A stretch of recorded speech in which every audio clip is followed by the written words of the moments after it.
পাগল জেনে নে রে মন। গুরুটা কি? এখনকার গুরু হয়েছে সবার মোবাইল। মানে কথা খালি বলতে ইচ্ছে করে। দেখবেন বর্তমানে এখন প্রত্যেকটি ঘরে শিক্ষিত ছেলে মেয়ে রয়েছে, কি মাথায় না? রাত 12টা 1টা না বাজা পর্যন্ত তারা ঘুম আসে না, 2টো বেজে যায়, 3টে বেজে যায়। এইবার দেখা গেল সকালবেলা ঘুম থেকে উঠছে 9টা 10টায় 11টায়। কেন বলেন তো? ওই যে মোবাইলটা পেয়েছে, ওই মোবাইল চালাতে চালাতে চালাতে চালাতে যখন রাত্রি যখন 2-3টা হয়ে যায়, তখন ওই পাশের ঘরে থেকে বাবা মা আবার ছেলেকে বলছে, আরে পাঠা, ঘুম নাই চোখে? আপনাদের এদিকে বলে কিনা জানি না, আমার বাংলাদেশের কথা বলছি। বাবা মায়েরা সন্তানকে পাঠা বলে ডাকে। আপনাদের ডাকে নাকি? ডাকে না, ডাকবে। আর কটা দিন যেতে দাও, ডাকবে। মানে আপনাদের আমলে তো হয় নাই, আপনার যে সন্তান আছে নাতিপুতি আছে ওদের আমলে হবে, ভুল নাই। রাত 2টা বেজে গেল, এখন পর্যন্ত ঘুম নাই চোখে, মোবাইল নিয়ে কি করিস? তো এখন হয়ে গেছে শিক্ষিত সন্তানেরা যে সকল রয়েছে, মোবাইলটা এসে যত ভালো করেছে তত খারাপ করেছে। তাহলে সেই সন্তানেরা, আমাদের কথা বলছি, আমরা দীক্ষা শিক্ষা নিলাম না, তাহলে আমাদের সন্তান কি বলবে, কি করবে আমরাই তো জানি না, তাই না? কিন্তু সন্তানের বাবা মা হয়ে গেছে কিন্তু 3-4টা। তাহলে আমি যদি না জানি আমার সন্তানকে আমি কি শিখাবো? তাহলে আগে নিজেকে আগে তৈরি হতে হবে। তাই আমার গৌরাঙ্গ মহাপ্রভু বললেন, আচার্যা ধর্ম জীবকে শিখাও। আমরা জেনে শুনি তো করছি, তবু শিখতে পারলাম না। তাহলে আগে গুরু ধরতে হবে, একজন সত্য মানুষের আশ্রয় নিতে হবে। কেন নেবেন না? আপনি সনাতন ধর্মের মানুষ, আপনি জানেন না? অনাদিরাদি গোবিন্দ যিনি ছিলেন আমার পূর্ণ ব্রহ্ম নারায়ণ, তিনি স্বর্ণমণিকে তিনি গুরুদায় দিয়েছিলেন। এই মন প্রাণ যৌবন সবকিছু অর্পণ করে দিয়েছিল একজন মানুষকে। অনাদিরাদি গোবিন্দ রামচন্দ্র ভগবান তিনিও একজন মানুষকে গুরুদায় দিয়েছিল। কৃষ্ণচন্দ্র ভগবান তিনিও দিয়েছিলেন। অনাদিরাদি গোবিন্দ গৌরাঙ্গ মহাপ্রভু নদিয়ার নিমাইচা তিনিও কেশব ভারতীকে দিয়েছিলেন। আপনি সাধারণ মানুষ, ভগবান হয়ে দিতে পারেন, আপনারা দিতে পারেন না? মানে এতগুলো ভক্তের মধ্যে কয়েকজন হাত তুলেছেন, আরগুলো নাই। কি বাবা, আমাদের দরকার মা।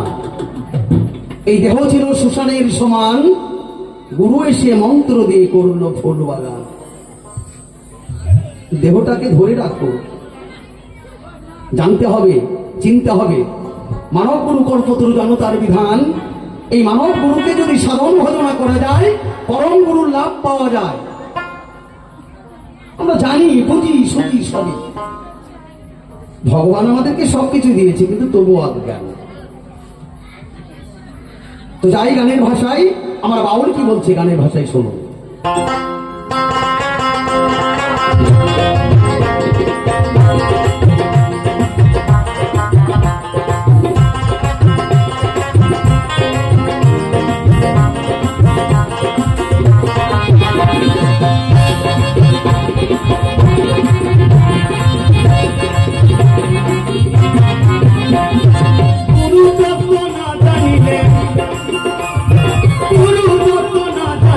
হবে না।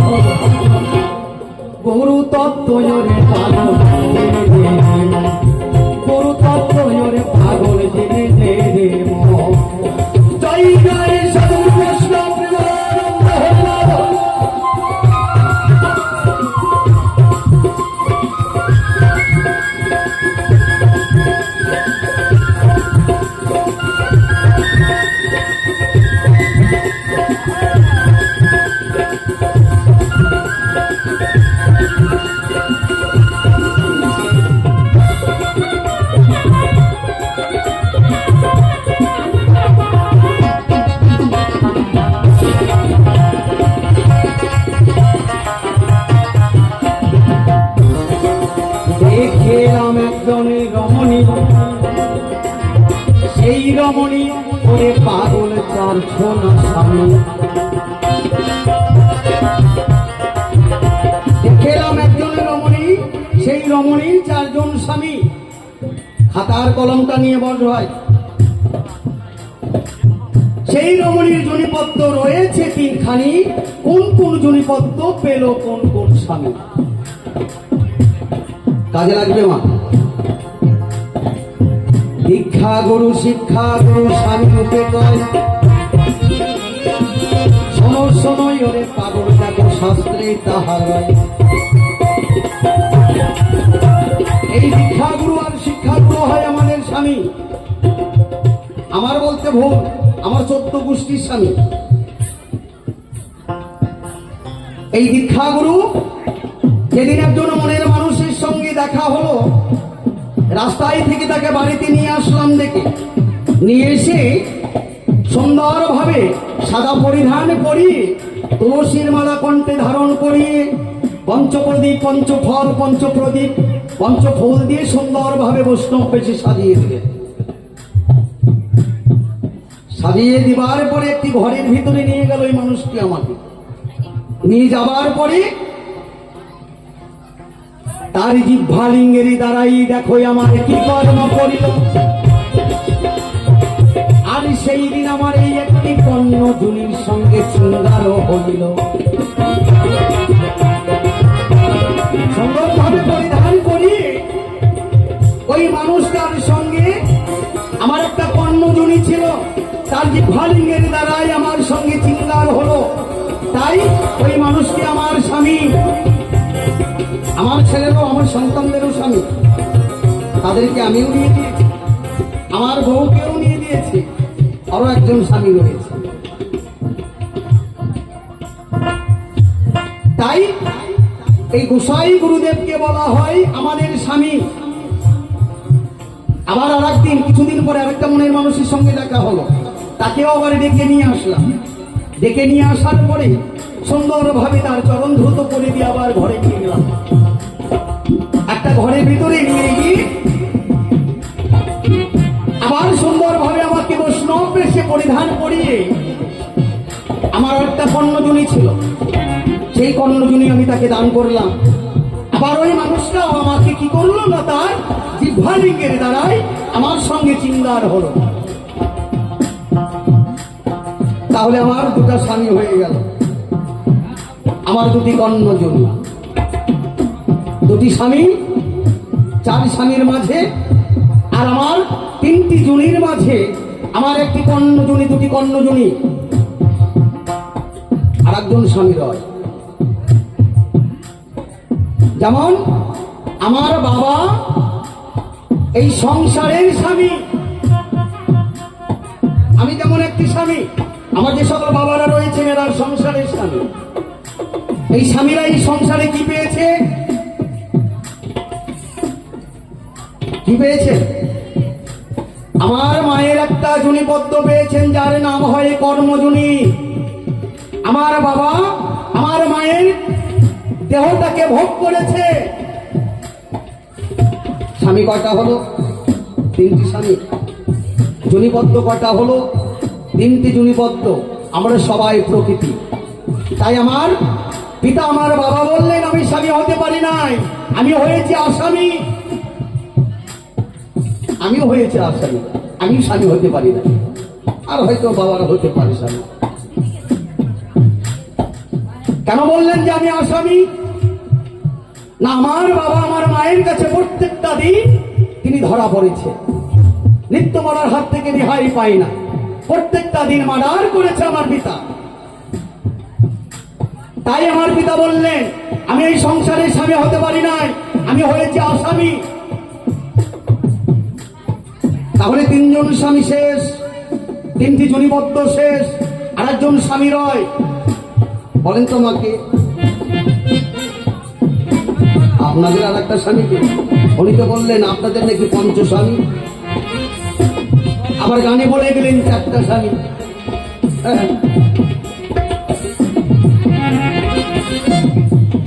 আর একজন স্বামী রয়, যিনি আমার অনাদিরাদি গোবিন্দ শ্রীকৃষ্ণ ভগবান জগতের স্বামী, জয় জয় জয় গৌর হরিবল হরিবল।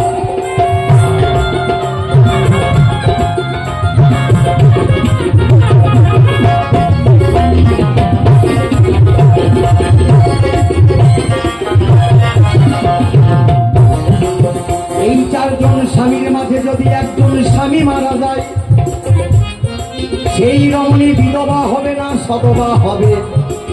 তুমি বলিবে এ ধর্ম সভা।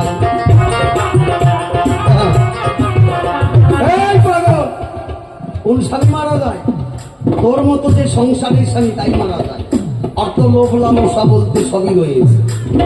লোভ লালসা তো যাই না, মারা যায় আমার বাবা স্বামী। আমি যেমন এই সংসারের স্বামী। আমার বাবা আমার মায়ের কাছে অনেকদিন আগে মারা গেছে, অনেকদিন আগে মারা গেছে। আমি অনেকদিন আগে মারা গেছি, জান তো মরা হয়ে বেঁচে আছে। কি মরে যান নাই? মরা শেষ, কিচ্ছু নাই আর। নিত্য মরার হাত থেকে কোনোদিনই রেহাই পায় নাই আমার বাবা। আমার বাবা অনেকদিন আগে মারা গেছে। যেদিন আমার মাকে নিয়ে এসেছে সংসারে, ওই লাল পাড়ার শাড়ি পরিয়ে। বাবা যখন মারা যায় তখন আমার মা আবার ওই সাদা ধবধবা যা কিছু দিয়েছিল গোসাই গুরুদেব, সেই পরিধানে সমাজের বুকে বেঁচে থাকতে হবে। তাই আমার মা কি করে, সকালবেলা ঘুম থেকে উঠে সেই বাড়িটাকে আগে শুদ্ধ করে নেয়, গোবর ছড়া দেয়। আমার মা করে, আপনারা করেন কিনা জানি না। গোবর ছড়া দিয়ে শুদ্ধ করে বাড়িটাকে। কেননা রাত্রিবেলা আমার পিতা আমার বাবা মারা গেছে ওই বাড়িতে। আমি কথা বলছি, আপনারা বুঝতে পারছেন তো? না আরো ভেঙে বলতে হবে কোনটা? এখন বর্তমান শিক্ষিত সমাজ, মায়েরা এসেছে গান শুনতে, মায়ের সঙ্গে আমার বোনেরাও এসেছে। বাবারা এসেছে গান শুনতে, বাবাদের সঙ্গে কিন্তু আমার ছোট ভাইয়েরাও এসেছে। তার জন্য কিন্তু আমি ভেঙে বলছি না। আর যদি বলেন না বুঝতে আমাদের অসুবিধা হচ্ছে, তাহলে আমি বলব।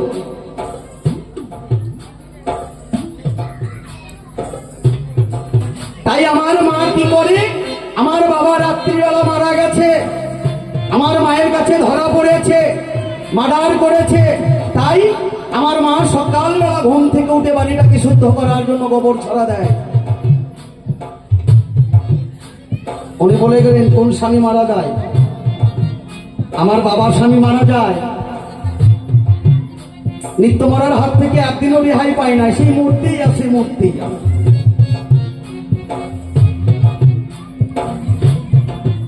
যে পিতা আমার বাবার দেহটাকে ভোগ করেছে, সেই বাবাটাই সংসারের স্বামীটাই মারা যায় আগে। কিন্তু মরে না কে? গুরু গোসাই। এই স্বামী মারা যায় আমার অনাদিরাদি গোবিন্দ, অক্ষয় অমর, এদের মরণ নেই, এরা কখনো মারা যায় না। বললেন সেই রমণীর স্বামীর সঙ্গে করে নাই সহবাস, কেমন করে পুত্র কন্যা হলো করিবে প্রকাশ। এই কথা তোর তো মাঠে জমি নাই, ওই মাঠে জমি নাই, হালটা তো বর দেওয়া হবে নাকি? আর জমি যদি না থাকে হাল মধ্যে পারবি।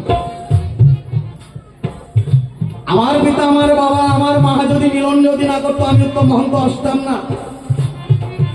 উনি বললেন সেই রমণী স্বামীর সঙ্গে করে নাই সহবাস, কেমন করে পুত্র কন্যা হলো করিবে প্রকাশ। এই যে আমার গুরু গোসাই, যেদিন আমি দীক্ষা শিক্ষা নিলাম, তার জিহ্বালিঙ্গের দ্বারাই যেদিন আমার কর্ণজনীর সঙ্গে চিঙ্গার হয়, সেই দিন আমার সন্তান লাভ হয়। তোর তো ওই মাঠে জমি নাই, তুই জানবি কি করে? কি মা সন্তানটা কেমন হয়? বিবেকী বৈরাগ্য নামে সন্তান দেখো, মিথ্যা কথা নয়।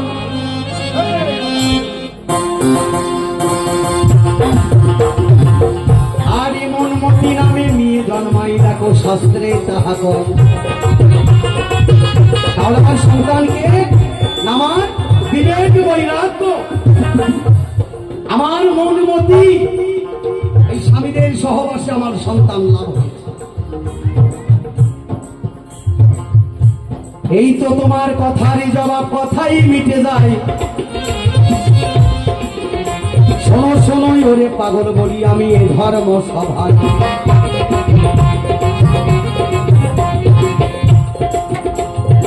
আমার কিছু কথা মনে পড়ে যায়, একটু ওনার কাছে আমি জিজ্ঞাসা রাখতে চাই।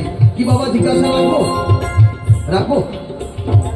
উনি বললেন আজকে আমাদের পালা প্রসঙ্গ হবে একদিকে গুরু একদিকে শিষ্য।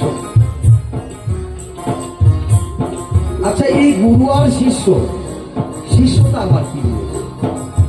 ও যদি বলে যে গুরু আর শিষ্য মানে ছেলে পিতার ছেলে, আমি কিন্তু মেনে নেব না বাবা। কেননা শিষ্যরা গুরুদেবকে বাবা বলে ডাকে, তাই না? এটা তো আমরা সবাই জানি, মানে পিতা পুত্রের সম্বন্ধ। এ কথা বললে কিন্তু আমি মেনে নেব না। আমি বলতে চাই যেটা সেই জিনিসটাই আমি শুনতে চাই। তোমার মুখের বাণী হয় সুন্দর করে বলবে তুমি এ ধর্ম সভায়। এই শিষ্যটা কারে কয়? কোন স্কুলে না কলেজে কোন জায়গায় লেখাপড়া করলে শিষ্য হওয়া যায়? কোন জায়গায় গেলে এই শিষ্যটা হওয়া যায়? সুন্দর করে বলবে তুমি এ ধর্ম সভায়। শুধু তাই নয়, দুটা জিজ্ঞাসা, একটা হলো আর একটা জিজ্ঞাসা নয় এই যে গুরু আর শিষ্য, এই গুরু আর শিষ্যর মাঝে ব্যবধানটা কি? তোমাতে আর আমাতে দূরত্বটা কত দূর হয় একটু সুন্দর করে দিবে তার পরিচয়। তোমার আমার মাঝে দূরত্ব কত, ব্যবধানটা কি? বা কোন স্কুলে কলেজে না হাই স্কুলে কোন জায়গায় পড়লে শিষ্য হওয়া যায় দয়া করে বলে যাবে। জয় জয় শ্রী গুরু প্রেমানন্দ।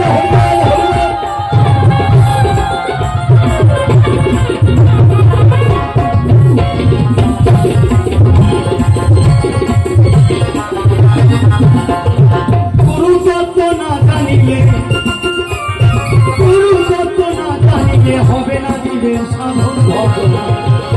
গুরু তত্ত্ব জোরে পাগল গুরু তত্ত্ব জোরে পাগল এই জীবের সাধন ভজন হবে কোথায়? বলতে চাই তোমার ঠাই আমি যদি বলি তোমার সাধন ভজনের জায়গা তোমার ঘরেই রয়। কি বাবা? যদি বলি তোমার সাধন ভজনের জায়গা তোমার ঘরে রয়েছে, কিন্তু চিনতে হবে। আর চিনতে গেলে একজন সৎ মানুষের আশ্রয় নিতে হবে, সদ্গুরুর আশ্রিত হতে হবে। আর না জেনে না বুঝে যদি তুমি গর্তে হাত দাও তাহলে তো কালনাক সাপ তোমাকে ডংসিতেই পারে। কেন তোমার তো জানা নাই ওই গর্তের ভিতরে এখন কোন সাপ ঢুকে আছে। তাহলে জেনে জেনে নিয়ে তোমাকে ওই গর্তে বাবা হাত ঢুকাতে হবে, কিন্তু তুমি তো জানো না। তো বলতে চাই তোমার ঠাই যা জিজ্ঞাসা করেছো মিথ্যা কথা নয়। এই ভবের বাজারে দেখো এই জীব যাওয়া আশা করে, ওই দেখো যে রাস্তা ধরে সেই রাস্তায় সাধন ভজন সাধুগুরু বস্ত্র বেদায় করে। এই জীব আসা যাওয়া করে যে রাস্তা ধরে সেই রাস্তায় সাধন ভজন করে। আর জানতে গেলে একজন মানুষের দরকার। হ্যাঁ, তাই বলে আমার মতো মানুষ না, একজন মানুষ। আর সেই মানুষকে ধরে যদি সাধন ভজনা করা যায়, তাই মহাজন বললেন একটু বলে যাই, নারী জাতি কাল সাপেনি জগৎ খেয়েছে রয়, পুরুষ মরে নিজের দোষে নারী কিন্তু দোষী নয়। আর সাধন ভজন তার কাছেই আছে, তোমার বাড়িতেই আছে। একটু জেনে শুনে নিয়ে হাত দিতে হবে, তাহলেই ঠিক। আর যদি না দিতে পারো তাহলে কখন কোন সময় দংশন করবে বাবা বলা যাবে। জয় জয় শ্রী গুরু প্রেমানন্দ। হরি বল হরি বল।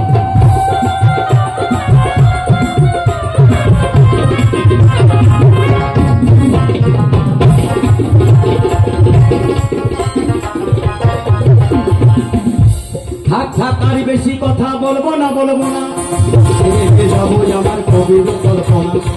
কেন আমি প্রথমবারে বেশি কথা